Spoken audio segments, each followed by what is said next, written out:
ആധുനിക ചരിത്രത്തിൽ 1913 പിന്നീട് 1923 മുസൽമാൻ വഖഫ് ആക്ട് എന്ന് പറഞ്ഞുകൊണ്ട് ബ്രിട്ടീഷ് ഗവൺമെൻറ് അതിനെ വ്യവസ്ഥപ്പെടുത്തി. 1947 നമുക്ക് സ്വാതന്ത്ര്യം കിട്ടുന്നത്. 54 പണ്ഡിറ്റ് ജവഹർലാൽ നെഹ്റു ആദ്യമായി ഒരു സമഗ്രമായ വഖഫ് ആക്ട് ഇന്ത്യയിൽ കൊണ്ടുവന്നു.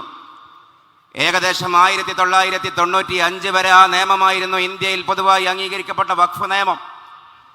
അതനുസരിച്ചുകൊണ്ട് സംസ്ഥാനങ്ങൾക്ക് വഖഫ് ബോർഡ് എന്ന് പറയുന്ന ഒരു സ്റ്റാറ്റ്യൂട്ടറി ബോർഡും കേന്ദ്ര ഗവൺമെൻറ്റിൻ്റെ കീഴിൽ ഒരു വഖഫ് കൗൺസിലും ധാരാളം വഖഫ് ട്രിബ്യൂണലുകളും രൂപവൽക്കരിക്കപ്പെടുകയുണ്ടായി. ഇന്നും ഇന്ത്യയിൽ 32 വഖഫ് ബോർഡാണുള്ളത്, ഒരു വഖഫ് കൗൺസിലും ധാരാളം ട്രിബ്യൂണലുകളും. 2013 കേന്ദ്ര ഗവൺമെൻറ് ഇതിനും ഭേദഗതി കൊണ്ടുവന്നു.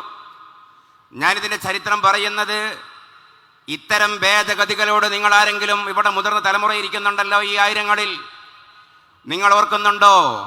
അന്ധമായി ഇത് മുസ്ലിം സമുദായത്തെ ഭരണകൂടം വേട്ടയാടുന്ന ഹിഡൻ അജണ്ടയുടെ ഭാഗമാണെന്ന് പറഞ്ഞ് ആരെങ്കിലും പ്രതിഷേധങ്ങൾ സംഘടിപ്പിച്ചിരുന്നോ? നാളിതുവരെ ഭരണകൂടങ്ങൾ നടത്തിയിരുന്ന ഇത്തരം ആമെൻമെൻറ്റുകൾ വഖഫ് നിലനിർത്താനായിരുന്നു. അതിൻ്റെ അഡ്മിനിസ്ട്രേറ്റീവായിട്ടുള്ള ആമെൻമെൻറ്റിനോട് നമ്മളാരും മുഖം തിരിക്കുന്നില്ല. അതിൻ്റെ ബോഡി, അതിൻ്റെ കൗൺസിൽ, അതിൻ്റെ ഓർഗാനോഗ്രാം ഉണ്ടാകുമല്ലോ, അംഗങ്ങളുടെ എണ്ണം, അതിൻ്റെ പ്രാതിനിധ്യം. അത് വഖഫിൻ്റെ അന്തസത്തയോട്, അന്തസാരത്തോട്, പവിത്രതയോട് നീതി പാലിക്കുന്ന കാലത്തോളം നമ്മളാരും അതിനെ എതിർക്കുന്നില്ല. പക്ഷേ ഇപ്പോൾ അങ്ങനെയല്ല ഉള്ളത്. ഒരു ഭീകര പ്രസ്ഥാനമാണ് വഖഫ് ബോർഡ്, അല്ലെങ്കിൽ ഒരു ഭീകര കൃത്യമാണ് വഖഫ് എന്നുള്ള പ്രചരണം നടക്കുന്നു. ലളിതമായ ഒരു കാര്യം. പക്ഷേ ഇതിൻ്റെ ഒരു മെച്ചം എന്താണെന്നറിയോ? ഫിലോസഫിയിൽ ഒരു ലോ ഉണ്ട്, പോസ്റ്റ് ഫാക്ടോ റീസണിങ് എന്ന് പറയും. എന്താണ് ഈ പോസ്റ്റ് ഫാക്ടോ റീസണിങ്? സംഭവിക്കരുതാത്ത ഒരു കാര്യം സംഭവിച്ചാൽ അത് പിന്നെ നല്ലതിനാണെന്ന് വരുത്തുക. പൊതുവെ ഒരു സമ്മേളനം കൂടുമ്പോൾ മഴ പെയ്യാതിരിക്കണം എന്നാണ് നമ്മളൊക്കെ ആഗ്രഹിക്കാറുള്ളത്. ഇനി അങ്ങ് പെയ്തു എന്ന് കൂട്ടിക്കോ, അപ്പോൾ നമ്മൾ പറയും അള്ളാഹുവിൻ്റെ അനുഗ്രഹമാണ് പെയ്തത് എന്ന്. അതിനാണ് പോസ്റ്റ് ഫാക്ടോ റീസണിങ് എന്ന് പറയുക. ഫാക്ട് ഉണ്ടായതിനു ശേഷം അതിനെ ന്യായവൽക്കരിക്കുക. അതേപോലെ ചിന്തിച്ചാൽ കേന്ദ്ര ഗവൺമെൻറ് വഖഫിനെ ഇങ്ങനെ ദേശീയ അന്തർദേശീയ ചർച്ചയാക്കി നിർത്തിയതിൻ്റെ ഫലമായി എന്താണ് വഖഫ് എന്ന് ഇന്ത്യ ഉടനീളം ചർച്ച ചെയ്യപ്പെട്ടുകൊണ്ടിരിക്കുന്നു. സെക്കുലർ മീഡിയകളുടെ ചർച്ച അതാണ്. രാഷ്ട്രീയ നേതാക്കന്മാർ ChatGPTയും AI-യും ഉപയോഗിച്ചുകൊണ്ട്, വിക്കിപീഡിയ ഉപയോഗിച്ചുകൊണ്ട് വഖഫ് പഠിക്കുകയാണ്. അതിൻ്റെ കർമ്മശാസ്ത്രം പഠിക്കുകയാണ്. നാം മുസ്ലിം സമൂഹവും അത് പഠിക്കുകയാണ്. അങ്ങനെ ഒരു ഗുണം ഇത് കൊണ്ടുണ്ടായി. ഈ ഗുണങ്ങൾ പഠിച്ചപ്പോൾ പൊതുസമൂഹത്തിന് മനസ്സിലായി വഖഫ് എന്ന് പറയുന്നത് ഇസ്ലാമിക സിസ്റ്റമാണ്, പൊതുസമൂഹം കടം കൊള്ളേണ്ട സിസ്റ്റമാണ് എന്ന്. ഇസ്ലാമിൻ്റെ ബാങ്കിങ്ങും പലിശരഹിത സംവിധാനങ്ങളും ഇവിടെ മതേതരമായി ഗവൺമെൻറ് തന്നെ ഇനാക്ട് ചെയ്യേണ്ടതാണ് എന്ന് ഇടയ്ക്കിടെ ഇവിടെയുള്ള ഭരണാധികാരികൾ പറയാറുണ്ടല്ലോ. അതേപോലെയുള്ള ഒരു വകുപ്പാണ് വഖഫ് എന്ന് പൊതുസമൂഹത്തിന് അംഗീകരിക്കേണ്ടി വന്നിരിക്കുകയാണ്. ഇത് ലാൻഡ് ജിഹാദ് അല്ല എന്ന് മനസ്സിലാക്കേണ്ടി വരികയാണ്. ഞാനതിൻ്റെ ഈ ഭേദഗതി നിയമത്തിൻ്റെ ചില 1-2 നമ്മൾ വിയോജിക്കുന്ന പോയിന്റുകൾ, അതിൻ്റെ ഗൗരവം സൂചിപ്പിക്കാനാണ് ഇനി ആഗ്രഹിക്കുന്നത്. അതിൻ്റെ നേരത്തെ ഇവിടെ ഉസ്താദ് വായിച്ച ആ കണ്ടന്റിൽ അത് ഉണ്ടായിട്ടുണ്ട്. സെക്ഷൻ 3I നമുക്കറിയാം, 1995 വഖഫ് നിയമപ്രകാരം വഖഫിൻ്റെ കർമ്മശാസ്ത്രപരമായ വകുപ്പ് അതിൽ സാധുവായിരുന്നു. എങ്ങനെയാണ് വഖഫ് ചെയ്യേണ്ടത്? കർമ്മശാസ്ത്രത്തിൽ വഖഫ് എന്ന് പറഞ്ഞാൽ ഹബ്സ് മാലിൻ യുന്തഫഉ ബിഹി മാ ബഖായിൽ ഐൻ എന്നുള്ളതാണ് അതിൻ്റെ ഒരു താരീഫ്. വസ്തുവക നശിക്കാതെ അതിൻ്റെ ഗുണഫലം, അതിൻ്റെ അനുഭവം സമൂഹത്തിന്, സമുദായത്തിന്, മനുഷ്യർക്ക്, പ്രകൃതിക്ക് അനുഭവിക്കാൻ വിട്ടുകൊടുക്കുക. തേങ്ങ വഖഫ് ചെയ്യാൻ പാടില്ല എന്ന് മലയാളം, തെങ്ങ് പാടുണ്ട്. വസ്തു നശിക്കാൻ പാടില്ല. അവിടെ 4 കണ്ടീഷനാണ്, അർക്കാനാണുള്ളത്. ഒരു വാക്കിഫ് ഉണ്ടാകണം, വഖഫ് ചെയ്യുന്ന വ്യക്തി ഉണ്ടാകണം, അതിനെ സാധൂകരിക്കുന്ന ഒരു സീഗ, ഒരു സെന്റൻസ് ഉണ്ടാകണം. പിന്നെയോ മൗഖൂഫ് ചെയ്യപ്പെടുന്ന വസ്തു ഉണ്ടാകണം, വാക്കിഫ് ഉണ്ടാകണം, സീഗ ഉണ്ടാകണം, ഒരു മൗഖൂഫ് അലൈഹി ഉണ്ടാകണം. അതിൻ്റെ ഉപയോക്താക്കൾ, അതിൻ്റെ പ്രയോക്താക്കൾ, അനാഥർ, അഗതികൾ, യാത്രക്കാർ എന്നൊക്കെ പറയുന്ന അതിൻ്റെ ജിഹത്ത് ഉണ്ടാകണം. ഇങ്ങനെ ഒരു വഖഫ് ഒരാൾ ചെയ്യാൻ ഉദ്ദേശിച്ചാൽ അയാൾ നാവ് കൊണ്ട് പറഞ്ഞാൽ മതി എന്നുള്ളതാണ് കർമ്മശാസ്ത്രത്തിൻ്റെ നിയമം. വഖഫ്തുഹു ലില്ലാ ജഅൽതുഹു വഖഫ, അബ്ബത്തുഹു ഫീ സബീലില്ലാ തുടങ്ങിയ പദങ്ങൾ സാധുവായ പദങ്ങളാണ്. ഇതിനാണ് വെർബൽ വഖഫ് എന്ന് പറയുക, വോക്കൽ വഖഫ് എന്ന് പറയുക. 995 നിയമപ്രകാരം ഇത് സാധുവായിരുന്നു. പക്ഷേ പുതിയ സെക്ഷൻ ഐ പ്രകാരം ഈ വെർബൽ വഖഫ് അസാധുവായിരിക്കുന്നു. അങ്ങനെ ഒരു ക്ലോസ് ഇനി മുതൽ ഇല്ല, വേണ്ട എന്നുള്ളതാണ് കേന്ദ്ര ഗവൺമെന്റിന്റെ തീരുമാനം. അപ്പോ ചില ആളുകൾ ഒരുപക്ഷെ തെറ്റിദ്ധരിച്ചേക്കും, മീഡിയ ചർച്ചകളിൽ കേൾക്കാറുണ്ട്. അത് നല്ലതല്ലേ? വാക്കാൽ വഖഫ് മാത്രം ചെയ്താൽ, വാക്കാൽ മാത്രം വഖഫ് ചെയ്താൽ പിൽക്കാലത്ത് അതേ സംബന്ധിച്ച് അത് ഡിസ്പ്യൂട്ടഡ് ലാൻഡ് ആകില്ലേ, ഡിസ്പ്യൂട്ടഡ് പ്രോപ്പർട്ടി ആകില്ലേ? അതുകൊണ്ടൊരു ഡോക്യുമെന്റേഷൻ നല്ലതല്ലേ എന്നാണ് അതിന്റെ ന്യായം. പക്ഷേ ചോദിക്കട്ടെ, അതൊരു പുലിവാലി പഠിപ്പിക്കലാണ്.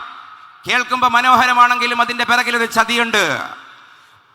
നമുക്കറിയാം, ഒരു 50 കൊല്ലം അല്ലെങ്കിൽ 30 കൊല്ലം മുമ്പുള്ള നമ്മുടെ ഏതെങ്കിലും സ്വത്തിന്റെ രേഖ തേടി രജിസ്ട്രേഷൻ ആഫീസിൽ പോയാൽ എന്തേ മറുപടി കിട്ടുക? ചെതല് തിന്നു കളഞ്ഞു എന്ന് പറയും, ഫയല് മണ്ണായിപ്പോയി എന്ന് പറയും. 1000ഉം 2000ഉം അല്ല, 500ഉം 200ഉം 300ഉം 100ഉം കൊല്ലം മുമ്പ് വഖഫ് ചെയ്യപ്പെട്ട സ്ഥാപനങ്ങളുടെ അതിൽ അജ്മീർ ദർഗ പെട്ടു, സമ്പൽ ഷാഹി മസ്ജിദ് പെട്ടു, ഡൽഹി ജുമാ മസ്ജിദ് പെട്ടു. അങ്ങനെ മുസ്ലിം സമുദായത്തിന്റെ സാംസ്കാരിക പ്രതിനിധാനങ്ങളായ പ്രതീകങ്ങളായ സർവ മന്ദിരങ്ങളും പെട്ടു. ആ മന്ദിരങ്ങൾക്കൊന്നും ഡോക്യുമെന്റുകൾ കിട്ടില്ല. ഡോക്യുമെന്റുകൾ ഇല്ലാതെ വന്നാൽ അവിടെ സെക്ഷൻ ഐയിൽ അല്ല, സെക്ഷൻ 6ൽ വേറൊരു കൊളുത്ത് വെക്കുന്നുണ്ട്. എന്താണെന്നറിയോ? അതേപോലെ സെക്ഷൻ 40 വേറൊരു കൊളുത്ത് വെക്കുന്നുണ്ട്. ഏതെങ്കിലും ഒരു മന്ദിരത്തെയോ ഭൂമിയെയോ സംബന്ധിച്ച് വഖഫിൻ്റെതാണോ അല്ലേ എന്ന ഒരു ഡിസ്പ്യൂട്ട് ഉണ്ടായാൽ, ഇതേവരെ അതേ സംബന്ധിച്ച് പഠിക്കാൻ സംസ്ഥാന സർക്കാരിന്റെ കീഴിലുള്ള വഖഫ് ബോർഡിനായിരുന്നു അധികാരമെങ്കിൽ, മേലിൽ ഏത് ജില്ലയിലാണോ ആ തർക്കമുണ്ടായത് ആ ജില്ലാ കളക്ടർക്കാണ് അതിന്റെ ചുമതല. ജില്ലാ കളക്ടർക്കാണ് ചുമതല എന്ന് മാത്രമല്ല, ഈ ഡിസ്പ്യൂട്ട് അപവാദമുണ്ടായ സെക്കൻഡ് മുതൽ അത് പിന്നെ വഖഫിന്റെ പ്രാബല്യം ആ മന്ദിരത്തിനോ ആ ഭൂമിക്കോ ഉണ്ടാവില്ല എന്നാണ് പറയുന്നത്. ആരാണ് ഈ ജില്ലാ കളക്ടർ? സർക്കാരിന്റെ ഉദ്യോഗസ്ഥയല്ലേ? ഒരു ജില്ലയിലെ റവന്യൂ റെക്കോർഡുകളുടെ കസ്റ്റോഡിയനായ ജില്ലാ കളക്ടർ എങ്ങനെയാണ് ഒരു ഭാഗത്ത് സർക്കാരും മറ്റൊരു ഭാഗത്ത് വഖഫ് ബോർഡും നിൽക്കുന്ന ഒരു പ്രശ്നത്തിന് എങ്ങനെയാണ് മധ്യസ്ഥം വഹിക്കുക?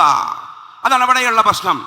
അപ്പോ 200ഉം 300ഉം കൊല്ലം മുമ്പുള്ള രേഖ ഹാജരാക്കാൻ നിങ്ങൾ പറയുന്നത് മൗഢ്യമല്ലേ എന്നാണ് സുപ്രീം കോടതി ഇടക്കാല ഉത്തരവിന് സമാനമായ ഒരു വേർഡിക്ഷനിലൂടെ അവരോട് ചോദിച്ചത്.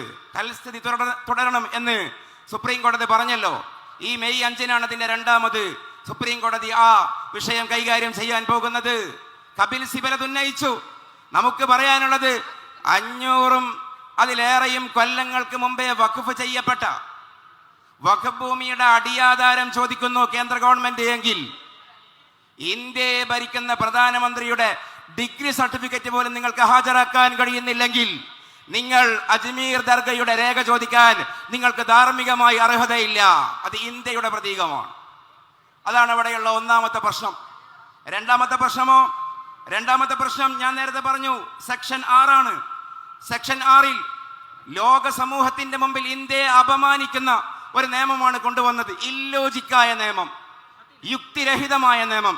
എന്താ നിയമം? ഇനി മുതൽ എല്ലാവർക്കും വഖഫ് ചെയ്യാനുള്ള അവകാശമില്ല.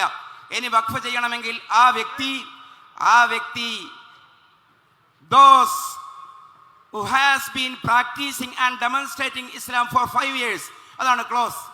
5 കൊല്ലം ഇസ്ലാം പ്രാക്ടീസ് ചെയ്ത് വരുന്ന ഒരു വ്യക്തിയായിരിക്കണം.